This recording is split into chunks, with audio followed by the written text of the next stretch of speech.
Magda Guarin è stata riconfermata con voto bulgaro segretaria regionale della UIL Pensionati del Friuli Venezia Giulia nel corso dell'11° congresso regionale che si è tenuto oggi all'abbazia di Rosazzo.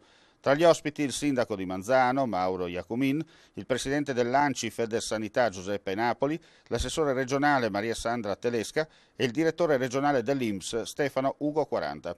A presiedere l'assemblea il segretario nazionale della categoria Emanuele Ronzoni, al quale abbiamo chiesto l'aria che tira in questo periodo tra difficoltà economiche sempre più critiche anche verso i pensionati e un governo dal difficile parto. Noi continuiamo il nostro impegno, così come abbiamo lavorato con il vecchio governo, con la passata legislatura, vogliamo ripartire con la nuova legislatura e col nuovo governo che speriamo prima o poi, nel più breve tempo possibile sia operativo, per riprendere il ragionamento che abbiamo avviato negli ultimi 2 anni. Noi abbiamo sottoscritto un protocollo nel 2016 che ha ripreso a dare possibilità di crescita e attenzione alle categorie dei pensionati di questo Paese.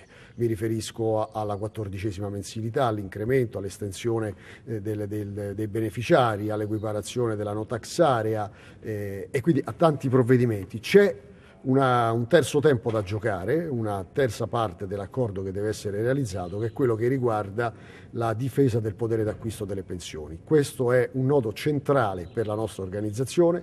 Noi vogliamo ripartire da qui, vogliamo far recuperare ai pensionati e alle pensionate di questo Paese, che negli ultimi anni sono state penalizzate dal blocco previsto dalla legge Fornero, vogliamo creare le condizioni affinché si possa recuperare una parte del potere d'acquisto che si è perduto delle pensioni.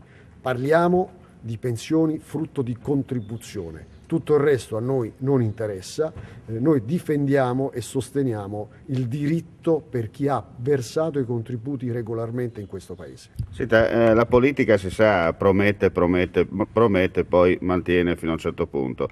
Mentre voi che siete, diciamo così, la parte operativa, che messaggio potete lanciare ai vostri associati, ma comunque a tutti i pensionati? Il messaggio che lanciamo è molto semplice e molto chiaro. Noi non abbiamo timori referenziali rispetto ai governi che ci sono nel nostro Paese, non l'abbiamo mai avuto nel passato, noi non abbiamo governi amici o governi nemici, noi abbiamo governi con cui ci confronteremo e anche con il prossimo governo noi ci metteremo al tavolo e porteremo avanti la nostra piattaforma rivendicativa.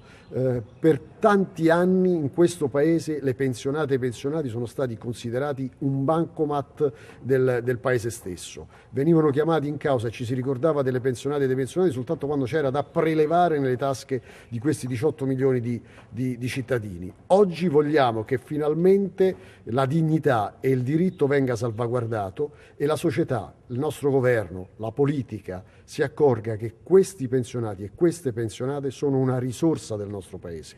Non sono soltanto gli ammortizzatori sociali delle famiglie in questi ultimi anni, ma sono una risorsa per il loro sapere, per il potere che hanno di trasmissione dei valori in questa società.